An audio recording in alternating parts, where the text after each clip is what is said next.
Et salut à tous, c'est Metallurgie et aujourd'hui on se retrouve pour un petit unboxing. Donc j'en avais déjà fait un pour ma batterie que j'avais commandée sur Woodbrass, une batterie Eagleton. Et aujourd'hui on va faire pareil mais pour deux trucs que j'ai commandés sur Woodbrass encore pour la chaîne. Donc le premier, je pense que ça se voit à la taille, c'est... alors là vous voyez pas très bien mais... Voilà. J'essaie d'éloigner un peu la caméra. Tac tac tac tac. Voilà, c'est assez gros quand même, donc c'est pas un cadavre, c'est une guitare. Donc on va voir ça tout de suite. Et il y a autre chose normalement à l'intérieur, si tout a été livré en même temps. Donc voilà. Je fais ça sur mon lit parce que c'est sur mon lit que j'ai plus de place pour pouvoir ouvrir. Parce que le sol est pas forcément très propre. Donc je me suis déjà armé de mes ciseaux cette fois. Pas de katana, désolé, ils sont tous restés en région parisienne.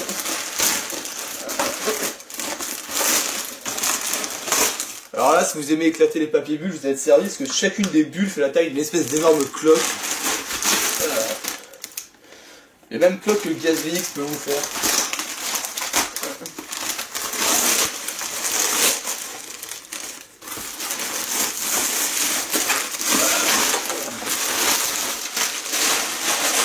Regardez-moi un peu la taille de ces bulles. Il y a vraiment moyen de s'éclater avec ça. Si vous me permettez ce jeu de mots.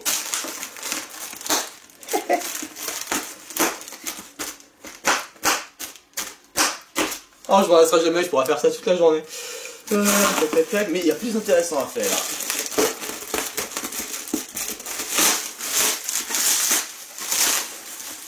Ça va être avec le scotch. Et donc, voilà le deuxième truc que j'ai commandé, un micro Eagleton UM30. Voilà, pour enregistrer la voix en bonne qualité, ça c'est parfait. On m'a dit, j'ai déjà regardé pas mal de vidéos dessus et apparemment il serait assez lourd comme micro. Je verrai bien ça par moi-même. Et, ça c'est comment retourner mon article. Bah, c'est pas compliqué. Voilà, article retourné. Bon, on arrête les jeux de merde. Et on continue à déballer. Bon.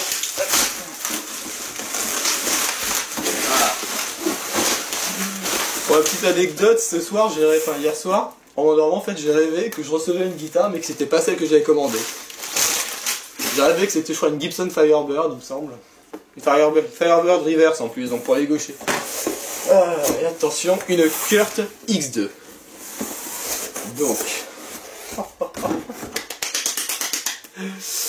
Je vais mettre la caméra un petit peu plus loin, du coup, pour qu'on puisse, pour que vous puissiez mieux voir.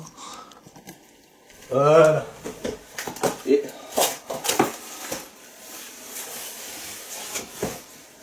donc c'est une guitare de forme stratoïde. Hein. Et apparemment, d'après ce que j'ai vu dessus, c'est une très bonne guitare bas budget pour bourriner en fait, pour faire du gros métal bourrin. On va voir ça tout de suite. Ah, et en plus, elle est belle. Hein. Voilà, donc forme stratoïdale, comme ma Ibanez RG 350.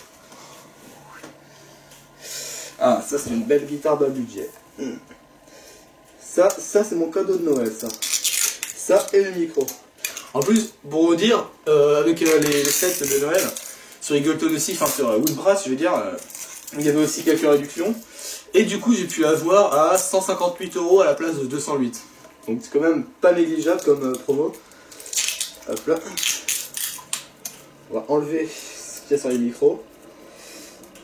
C'est pas que ça nous gêne, mais ça nous gêne un peu en fait. Tac, tac, tac. Et ensuite, on va s'attaquer au micro. Enfin, au micro Eagleton, je veux dire. Tac, tac, tac. Voilà, ça aussi, je l'enlève. Kurt, ouais, c'est ça. La petite carte pour nous dire qui est-ce qui l'a frété, qu'est-ce qu'il l'a réglé, enfin, assemblage. Remis, finition, électronique. Donc là, sur cette petite carte, en fait, c'est tous ceux qui sont occupés de la guitare, en fait, toutes les filiales qui sont occupées de la guitare depuis pendant sa création. Donc, enfin, après sa création, donc assemblage, réglage, finition, électronique et vérification, si tout marche bien. Là, je suis vraiment pas déçu. Hein. Ça, elle est aussi belle que dans mes rêves. Ah, par contre, elle est mais gelée. Là vous voyez pas vous, mais elle est complètement gelée. Les potards qui ont l'air d'être assez fluides quand même. Le switch, alors logiquement on devrait y avoir 1, 2, 3 positions. 1, 2, 3 positions, c'est ça. Donc pour le switch, les positions, donc je vais rapprocher la caméra cette fois. Oui, j'arrête pas de la bouger cette caméra. Donc pour le switch, les différentes positions. En première position, donc position ici, c'est micro. Alors ça doit être le micro grave, non, tout seul. Ensuite, deuxième position, comme ça, il y a ces deux micros là qui sont en phase. Donc pour tout ce qui est nuisance sonore, en fait, ça réduit considérablement. Et micro aigu tout seul, ici. Voilà. C'est ce micro là tout seul. Troisième position. Sur ma Ibanez, vu que j'ai deux micros ici, un micro au milieu et deux micros là, j'ai normalement 5 positions. C'est-à-dire micro ici tout seul, ces deux micros là en phase, le micro du milieu tout seul, ces deux micros là en phase et ce micro là tout seul. Donc voilà, ça c'était pour la culture générale. Bon, maintenant il va falloir que je l'accorde.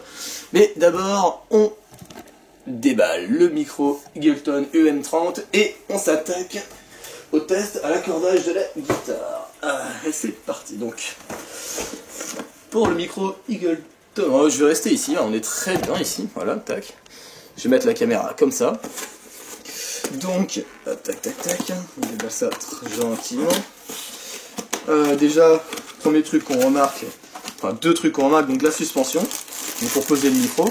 Donc logiquement il y a un truc pour desserrer ici, vous voyez, je vais vous montrer. Tac, tac, tac. Donc la petite trousse avec le micro à l'intérieur pour pouvoir porter le micro. Ce petit truc là qui va servir à serrer sur un pied éventuellement. Le câble, bien sûr, d'alimentation pour relier en USB. Tac, tac, tac.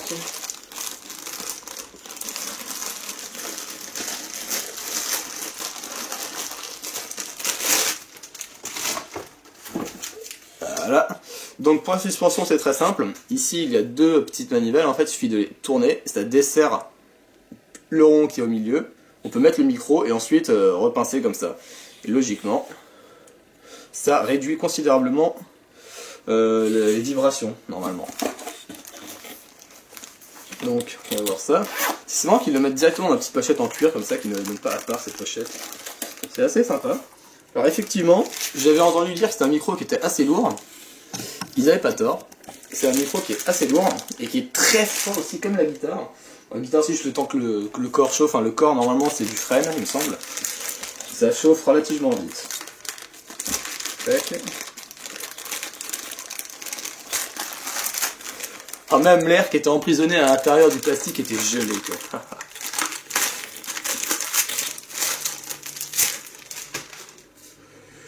Voilà. Donc il faut faire très gaffe par contre à tout ce qui est la protection ici en métal parce que elle est très souple et donc assez fragile et si vous voulez pas que ça touche le micro à l'intérieur, vaut mieux ne pas appuyer dessus hein, déjà.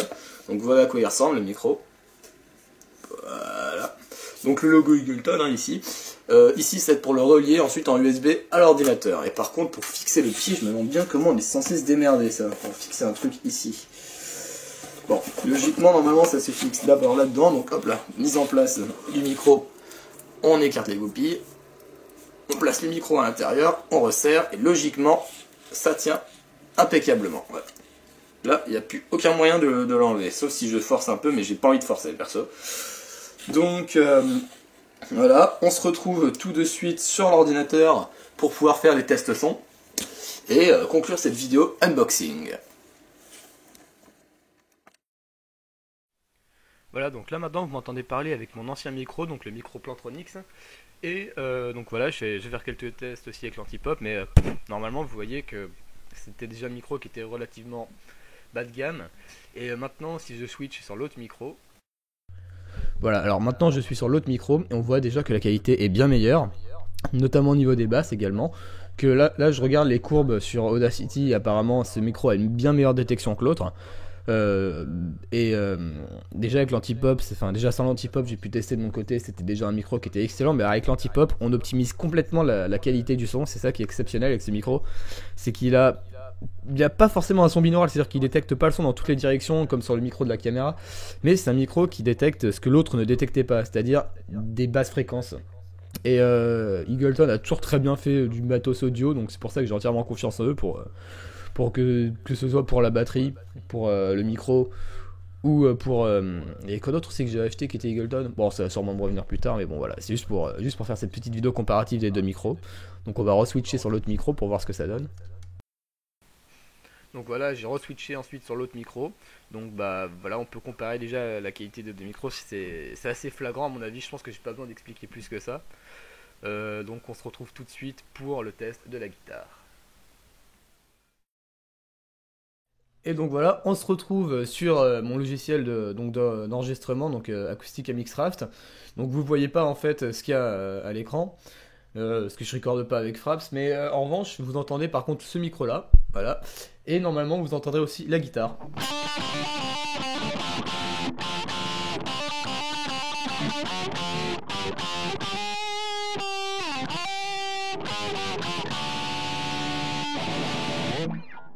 Donc déjà dans les aigus c'est une guitare qui rend plutôt bien, mais en même temps là je suis en position aiguë, donc en fait ce que je vous ai dit tout à l'heure c'était l'inverse.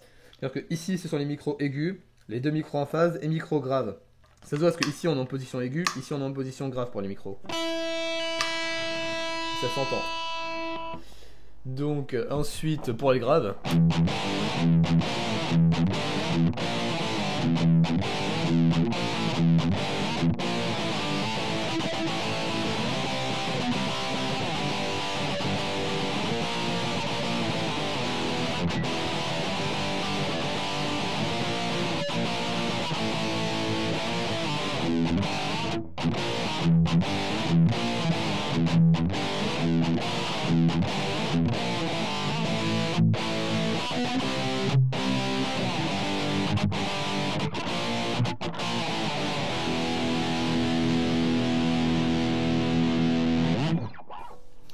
En fait, ce que ces cordes ont de particulier, c'est qu'elles résonnent parfaitement avec le bois dont est fait la guitare. Et elles ont un son qui est très métallique pour faire du métal très bourrin en fait. Pour une guitare qui coûte 208, enfin qui coûte que 208 €, j'ai envie de dire, elle fait... En fait, elle n'est pas aussi polyvalente que ma Ibanez. Par exemple, ma Ibanez fait bien à peu près tout, et cette guitare fait très bien du métal bourrin ou du métal, du heavy metal en fait. C'est-à-dire qu'elle est bien, elle est faite pour un style en particulier et pas pour tous les styles. Cependant, je suis sûr qu'avec un petit peu de technique et des bons logiciels, il y a moyen quand même de la faire résonner comme une bonne vieille Les Paul des années 60. Aussi, petit détail que j'ai oublié de vous dire, c'est que la guitare, au début, enfin, quand vous achetez une guitare et qu'elle est légèrement froide comme la mienne, les cordes en fait auront tendance à se dilater en se réchauffant. C'est-à-dire que quand il fait froid, le métal se contracte et donc les cordes sont un peu plus tendues. Donc ça fait que vous devrez la réaccorder plusieurs fois à quelques minutes d'intervalle s'il le faut, parce qu'il faut que les cordes chauffent. Et en chauffant, le métal se dilate et s'étire. Et donc forcément, les cordes deviennent de plus en plus graves. Donc tout à l'heure, je l'avais accordé parfaitement.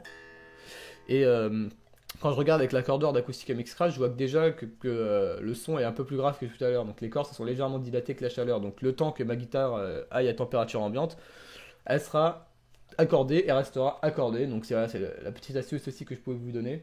Quand vous achetez une guitare, attendez toujours qu'elle soit à température ambiante avant de vraiment l'accorder pour commencer à jouer avec, sinon vous risquez de faire des fausses notes. Mais bon. Donc bref, voilà, c'est tout pour ce test et unboxing. Et on se retrouve très vite pour de prochains covers avec la petite dernière. Hein. Et salut à tous!